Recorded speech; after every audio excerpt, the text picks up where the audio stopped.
Welcome to the Board of Education curriculum meeting on this spring-like day. Today we're beginning at 6:09 and this is March 12th. Topic for today is the uh, changes that are coming up in the social studies curriculum from the state and certainly impacting us here in Norwalk. I'm going to turn it over to Rob Pennington. Oh, just a moment. I'd like to mention that Colin Hostin is here, a Board of Education member, and I am Mary Ellen Flaherty Ludwig. Rob Pennington, if you could take it over and introduce our panelists. Good afternoon, everyone. This evening, we are going to be talking a little bit about our social studies work that is coming and that we're going to be engaging in with our educators. And with me today, I have Stacy Bergen, Education Administrator for Curriculum Professional Development, and Jamie Ottaviano, who is the Assistant Education Administrator for Humanities K-12. All right, so without further ado, I'm going to share my screen and the team will kick us off.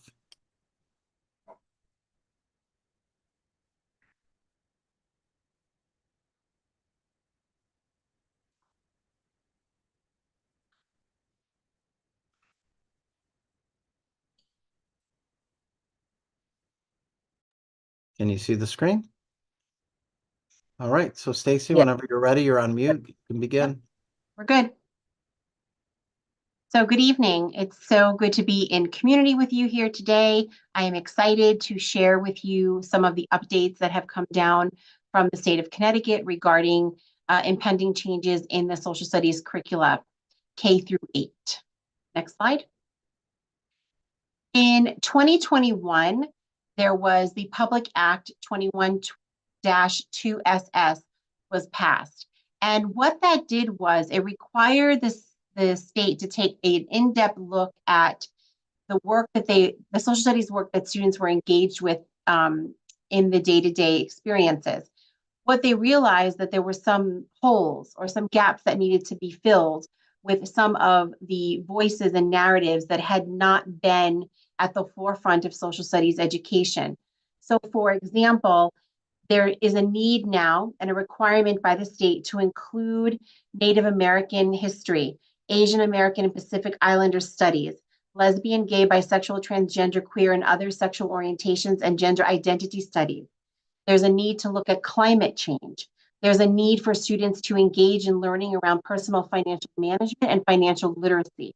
We're very lucky because that piece, the financial literacy piece, we already have in place at our high school. To look at the accomplishments of military service and experience of American veterans, the need to look at civics and citizenship, the need to look at the principles of social emotional learning, and also to look in and dive into the issue of racism.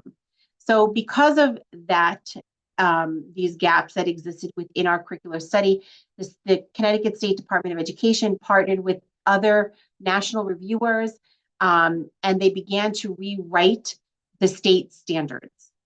Next slide, please. What's important also to keep in mind is that the Public Act 21-22 precipitated the need for Public Act 23-167, which is an act concerning transparency in education. And that called for the need for a place to hold all of the curricular documents. So the state of Connecticut and the Department of Education created the Go Open Connecticut. In this web domain, there will be extensive resources for social studies teachers to draw upon in the development of the unit of studies. Next slide. So what did this look like? So in order for us to understand where we are today, we have to go back to where we were in October 2013. So in 2013, the state of Connecticut adopted the C3 framework. And the C3 framework sort of changed the way social studies was looked at because it established its standards that looked at social studies curriculum through a college, career, and civic life lens. Then in 2015, they rolled out these frameworks. So over the course of 2 years, they developed them. They rolled them out to schools. Now, COVID happened in 2020. And it was a time in which the state kind of hit pause, and they were getting feedback from other national auditors who were saying, you know, I think you really need to look at your curriculum again. So between 2020 and 2023, there were a bunch of well-educated people that came together across the state and began to rewrite the social studies standards, not leaving behind what they had written in the C3 framework, but thinking about ways to truncate some of the standards, thinking about those gaps that were that existed in the standards, and thinking about ways we could create a more relevant experience for our students in social studies. So we're delighted to say that in October of 2023, the state standards were approved by the legislature. What that did was now they were like, whoops, you have to create a model curriculum for your school districts. So between October and January of 2024, they brought together teams of teachers across the district to then begin to rewrite what the units of studies would look like for our students in K through 8.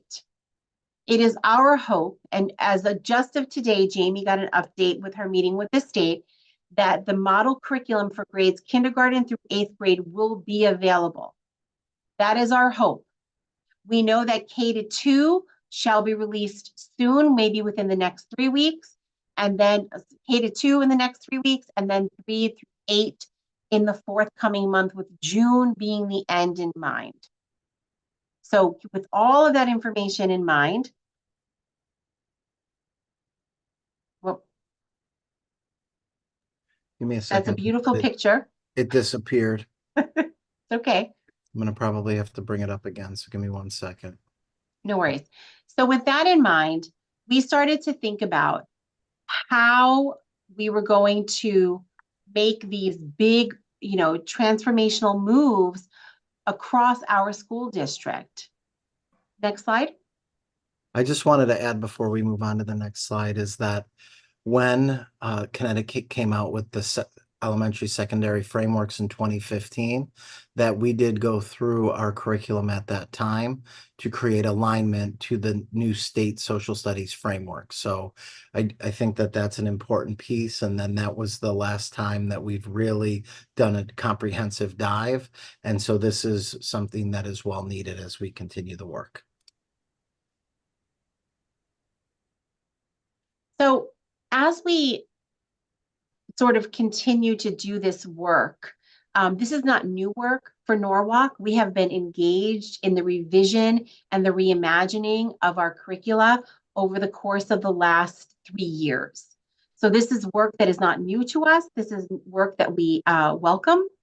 And this is work that we really look forward to and are excited about. So when we look at the model curricular experience, we think about how did the work that happened at the state going to impact the work that we do here?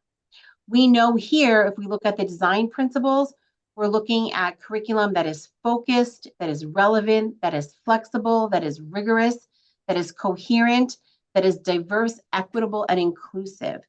And if we look at these design principles and we put them alongside our strategic plan, a lot of these overlap. So this is not new work for us at Norwalk. In Norwalk, it is work that we are well versed in and work that we are excited to dive into.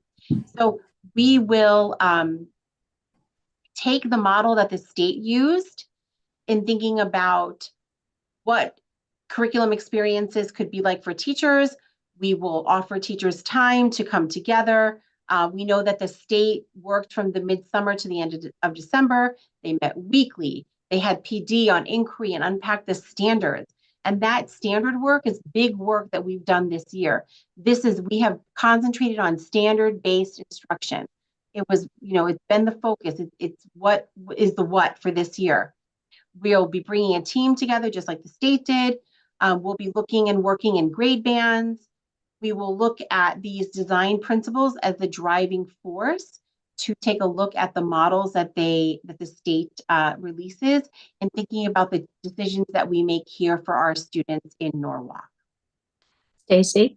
Yes, Mary Ellen. So I'm wondering how, how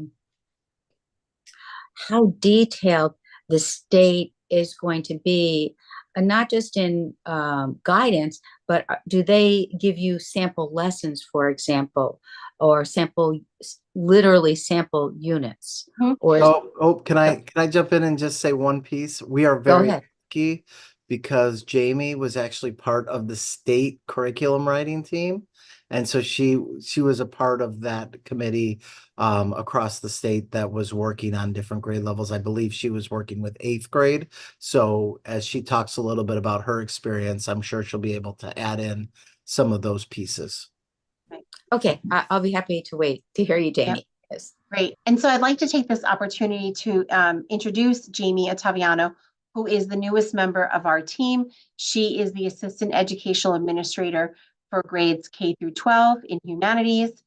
We are delighted. She brings over 20 years of experience in teaching and learning and leading to this team, and we are very excited to have her here with us today. Next slide, Rob.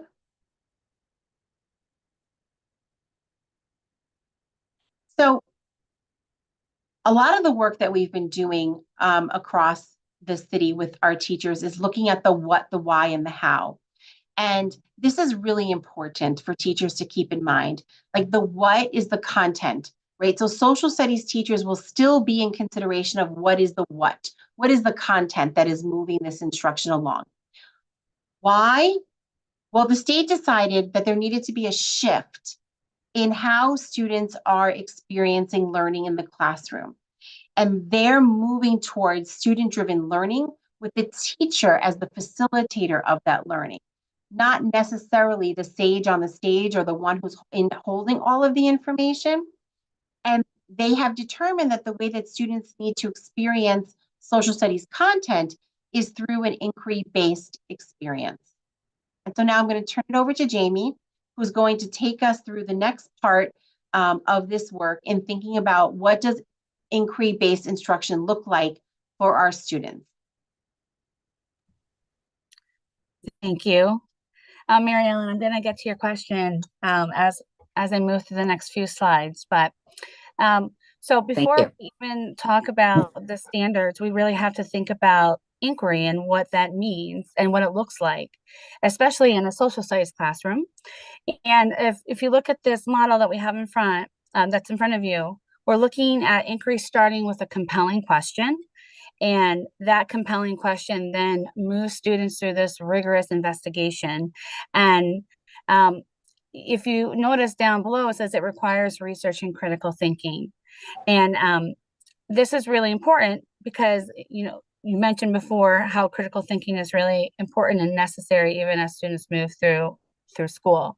And then after they move through this rigorous investigation, their work will culminate in some sort of action, and in the new framework they call it informed action. Rob, did you want to add in a piece here? I did, thank you. I do think that as we are working on the portrait of a graduate, and especially looking at the component around critical thinker and critical thinking, this really leads well to us as an organization to have some of that cross pollination. So we're not seeing things as separate, but everything is interconnected. So this type of inquiry-based instruction really does lend itself to developing critical thinkers as they go through the Norwalk Public School system. Okay, next slide, please. So what we're looking at right now is the top part is called the inquiry arc, and then the bottom part it's broken up into core 4 themes. And as you move through the standards, the inquiry arc, there are 4 different dimensions, and in each dimension, students will move through an inquiry process. And so dimension 1, students are developing questions and there's planned inquiries for students. If you move to dimension 2, this is where students have the opportunity to think like a historian, an economist, a geographer, and a political scientist. And then in dimension 3, students are evaluating sources and using those sources as evidence. And in Dimension 4, students have the opportunity to communicate conclusions and then take informed action. And then if you look right here where the Dimension 2 is, it leads to the 4 core themes of social studies, which is history, geography, and economics and civics. And so all of these are connected, and students should be moving through an inquiry, and as they move through that inquiry, they will hit all of the inquiry standards. Can you move to the next slide, please? So I think this is really gonna answer your question, Mary Ellen. So when I was a part of the curriculum writing team for the state, it was really clear that we were first just working on units of study. And I worked on the grade 8 band, and we ended up writing 6 units. And so that took a lot of time. And we started, I think it took us about 3 months, and we met weekly, and it was all volunteer. So sometimes, people wouldn't show up, but it really took a lot of thought. And we spent a lot of time vetting resources and really trying to put together a nice cohesive unit. So what I have here is something called, this is an actual planned inquiry, and this is an example of what you could use as part of the unit of study.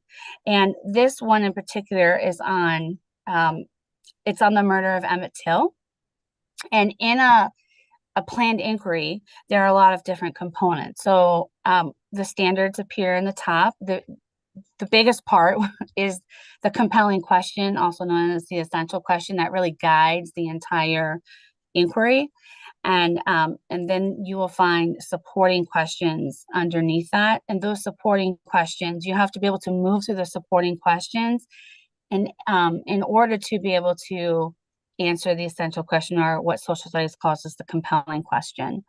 So those are really important parts of an inquiry. So you're looking at questions, tasks, and then sources. So in an inquiry, you should see all of those 3. So this model that we have in front of you, this is called the inquiry design model.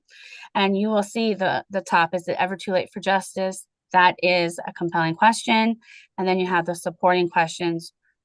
What happened to Emmett Till on August 28th, 1955? And then underneath that, you'll see a formative performance task. And then the featured sources that should help students answer and complete the formative performance task. And then as you move to the bottom, you'll see a summative performance task. And then below that is the taking informed action. And these are, if you were to look at the standards that the state has put out, and you compare it to the inquiry design model, and you go through all of the standards, they will show up in the inquiry that we have in front of us. And so although they have not written units, it's really important that we sort of bridge all of that information and put it together to give students the best experience. You can move to the next slide. So this is just, I pulled this from the planned inquiry that I just showed you, but the top question is the compelling question or the essential question, and then the supporting questions are below, or you can also known as guiding questions. And really, in order to answer that, like I said in the last slide, in order to answer the compelling question, you have to be able to work through the supporting questions. That's really where the content comes in. Next slide, please. And this is really one of my favorite parts of an inquiry, is really taking informed action. And we really want to give students the opportunity to take informed action. This is an example that came from a planned inquiry on the Revolutionary War. And the compelling question was the Revolutionary War revolutionary? And through this process, students would go through the inquiry, and at the end, when they go to take informed action, they need to understand, they have to research a proposed tax in the United States, and then for the assessment, they have to examine the benefits and disadvantages of the proposed tax, and then they have to act. And this act here is write a letter to the newspaper editor that outlines support or opposition to the proposed tax. And I just think this is such a great way for students to want to show their learning, but to get excited about learning, especially when we take informed action, because we can really make it relevant for the students. And so I want to jump in here for a moment and say, the work that will be happening in social studies almost runs parallel to some of the work that we did in ELA, where students' summative tasks were not sort of the traditional reading test where, you know, kids would have to answer questions about the story that they read, but really looking at the application of skills to an assessment. So how well are they taking the skills that they're learning, these research skills, this ability to really make informed decisions, vet resources, and really come to their own understanding on a topic, and then apply it to a product that is, you know, something much more meaningful, in my opinion, than, you know, a multiple choice test that's filled with information that kids could look up on, you know, on Google. And I think that when we're looking at trying to give our students a voice, these tasks will really offer them an opportunity to express the voice of many students who often go unheard. Can I add something, Stacy, also? I think it's really important too, in this part where their students are taking informed action, there's this opportunity for students to be creative, and also for them to really use digital opportunities they have digital opportunities to show their learning. I think the student voice and choice is really where this comes in. What is the timeline it could be? Let me see. Most of this work should be done in school, I'm guessing, and to allow enough thinking time and research time.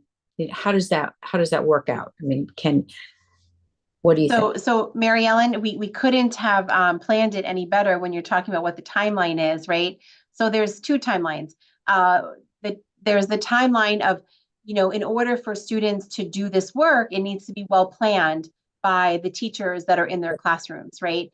And so in order for the teachers to be able to be well planned, we have to do some parts, you know, some pieces on our part within the district to make sure that teachers have what they need. So in order to answer your question, I'm going to answer this other question about time and rollout. So Rob, if you could advance to the next slide, please. Right, so we're looking at this rollout in 5 different phases, Mary Ellen. This right? is interesting. Yes, right? it's like you just provided that segue, and I'm just going to drive right into it.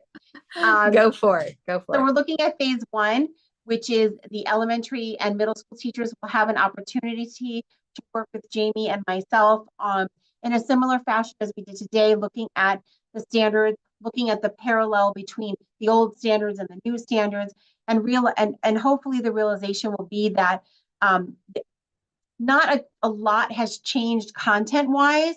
They've reduced the number of standards that kids will be engaged with, so that's kind of nice. They kind of truncated a bunch of them, and then got rid of some that they felt, or moved them into other grade levels. So teachers will have experiences at looking at the new framework. K-5 teachers will have, you know, on April 22nd, the 29th, and May 13th. And then we'll be working with middle school teachers on the 20th, the 5th, and the 30th. So giving teachers that first exposure. Now, once the model units are sort of rolled out, we're going to be asking teachers to give us feedback on what are the things that they, you know, really like and don't like about the units of study. And we'll take that back, because in phase 3, like we always do, which is our, you know, common practice here in Norwalk, is we revise in real time. We take feedback, we make changes to the units, and then the analysis of materials. So we'll look at, like, what do we already have in the district versus what do we need to still obtain. You know, we want to make sure that kids and teachers have everything that they need in order for this to be successful. In phase 4, we're going to offer some summer professional development looking at what inquiry looks like. So giving teachers opportunities to work alongside Jamie and I on developing these inquiry tasks, because this is really the biggest shift, is how are we going to change what we were used to doing for so long and maybe really comfortable with, to more of this inquiry based. How do I step away as the person with all the content knowledge and now give it over to the kids to really ask them their questions and help them through more of a research approach experience. And then we'll be exhausted, and it will be August, and we will provide again some additional professional development, because we know that we're not going to catch all the teachers over the summer, and we will have hired new teachers to come on board. So we want to catch them up, and we will have an implementation in the fall of 2024. So that's our plan. I just want to add that throughout the year, we will be engaging our social studies practitioners in gathering feedback and really making adjustments as we go, because as we teach things, we learn new things. And I mean, just like we do with our literacy curriculum, where we're constantly getting feedback and making adjustments, we're going to be doing that with social studies as this happens throughout next year. So we have a lot planned over the next 5-6 months, and we're excited to really be able to look at the units, to make adjustments, to purchase the materials that we need. So it gives us a chance to bring in some new materials for our educators and provide professional learning to really shift and make the changes that we need to. Rob, so just some general questions. Sure. I'm so familiar with this because in the science teaching in the last 15 years, there's been a similar shift into inquiry rather than typical lab experience. You come in and you tell them everything they have to do, but you set it up like this: that there's a question and they have to explore. And I love it. I think it bubbles up curiosity in a wonderful way, and lots of good things happen. But at the same time, there is something that teachers are really familiar with. There's a level of vocabulary. There are terms that so I'm kind of asking, and this is what we did. We would be teaching some of the terms, so it wasn't every minute of every class wasn't inquiry. It was a little bit of a mix, so that they get the terms to then be able to do their research. And so I'm wondering, are you considering this in the rollout? Well, I think, and I'm going to go back to a slide that Jamie brought up, and I think that that's an important slide. So if I look at this, and we have this essential question, or compelling question: is it ever too late for justice? Right? Well, to answer that question, you need the supporting questions. And in the supporting questions, it really leads you to content-based vocabulary and different components. We don't want to teach those things in isolation. It's Certainly important not in that it is isolation, but embedded in the learning, because you can't get to the inquiry piece or the compelling question without having the supporting questions and the supporting content information to help lead you to your analysis of the essential question. Jamie, do you want to add anything? I was just thinking that, I have taken students through an inquiry, and in just my experience in general, students really enjoy the process. And I really believe that if you build the skill, the content will come. And students, because we're focusing on skills, the content is something that they really start to engage with. And I think I'm finding just in some of the things that I've done over the years, when students have this opportunity to really engage the way that the new standards are asking students to engage, they feel more ownership in their learning. So someone mentioned today at this the professional development that I went to, I met with the state, but they were just talking about in general how science and social studies, those are the two subjects that they feel that's where there's the most natural curiosity for students. And Yes, although I mean, social studies doesn't have a test, they were just saying, how equally important it is. definitely, definitely. But so let me pose this question. Since I have not taught in the Norwalk school system and I haven't been teaching social studies, to me, it seems that over the last 20 years, there would have been some inquiry lessons that just naturally came up. So, I mean, we're shifting to this for everyone, but I'm thinking that maybe all experienced teachers have done some units of inquiry. Am I correct in that? Yeah. So Mary Ellen, just for example, in the middle school, the current unit that they just are starting next week, right, is on argumentative writing. And the students are looking at a couple of different areas. Like one is looking at the impact of, what is the impact on social media on student development?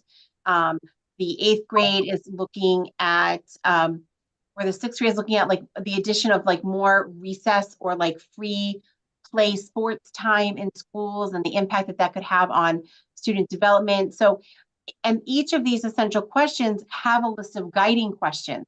So it's very similar, right? And Yes. Students will be reading multiple sources with different perspectives, gathering evidence, and then creating an argument, either yay or nay, on the side of the essential question in order to make their case. And then students will prepare like a little sort of demonstration of their learning, of their argument, either in triads or in pairs in classrooms. So it's not something that's totally brand new for students because they've been involved in this, but for some teachers, this way of teaching may be new. So science teachers are already involved in inquiry. English teachers are involved with inquiry. I mean, this lends so perfectly to the elementary classroom because kids are always inquisitive, right? They're always thinking and wondering. And I was with a group of 1st graders today, and they had so many questions about the wood chips on the playground. Like, why are they different sizes? Why are they different colors? And this just came from recess time, right? So they're naturally curious. We just need to feed that and then like watch it grow. Can I add something also? At our meeting today, they were just talking about how there are a lot of teachers who are already teaching this way, but sometimes it's hard for them to identify that they are actually using inquiry. Mm-hmm. So we discussed that it would be a good idea to sort of design, maybe like a 1-pager of different inquiry strategies that teachers can use, and hopefully where students are recognizing that they have been using inquiry along the way. It is hard though, because it's hard to identify.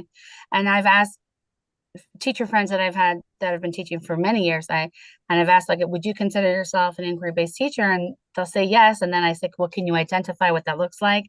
And then they struggle a bit. So I think, doing this work it will be really important because it might not be as big of a shift as some teachers think when they see that, oh, wow, I've actually been doing this.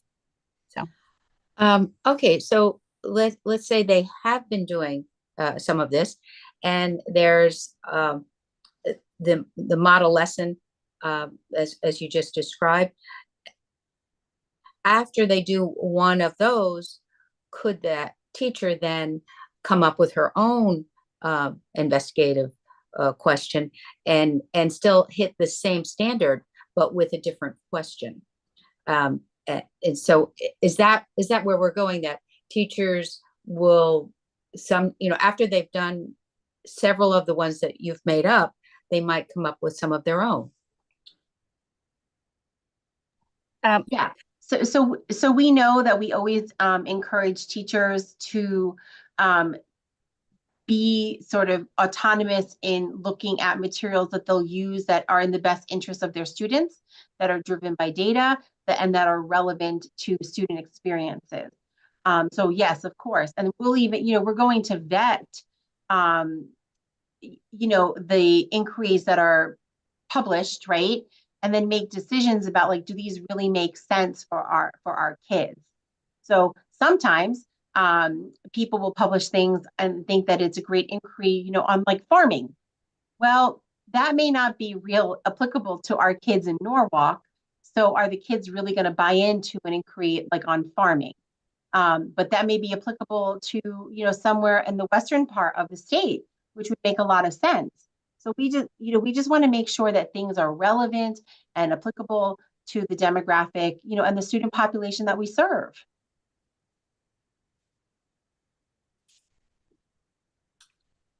Sounds good. And also too, Mary Ellen, remembering that, like, or keeping in mind that we revise in real sort of time, right? We're reflective and we revise and we move forward.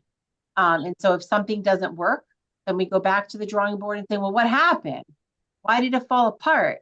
And then we try to then, put it back together in a different way, with our fingers crossed and a little Scotch tape. And, we roll it out again the next year and say, okay, let's see how it goes now. So when I'm looking from the point of view of the teacher, and I'm curious if once we start this in kindergarten this year, at the end of this year, when we'll be starting it. We start in the fall. It will start at the beginning. All of this is going to school start in year. the fall. Okay, so it'll start in the fall, and then will all of the classes in social studies be inquiry? And that's my question. Yes. Yes, they will. They will be Okay. they will be following our curriculum that we have, and that's why it's important, like, throughout the process, number one, that we are working with the teachers, and we can talk with them about what materials they need, and we can talk about what the curriculum for each grade level looks like, and really diving in to create these higher order thinking classrooms. So it's for the teacher, there's the positive of having a new challenge and knowing is going to get the kids excited, and that there is a lesson to do that they don't have to design themselves. They're just going to be performing this lesson and then evaluating it, giving you feedback, and they're a part of that. So you could say the teacher is really experimenting this year with how to go about inquiry, but they're not thrown out to create their own lesson, since they by and large haven't done this before. But you have that structure of the lessons. It sounds like it's going to be very good. It's I also just going want to be. Go ahead, sorry. Jamie. I was No, just go. going to say it's going to be really good, but it's also going to be very exciting. And it's just to see how students are, how they become the center of the classroom. It really is going to be great. And the teacher really becomes more the facilitator. And really, it takes a lot of pressure off of the teacher, and they get to do some really cool things. So it's exciting.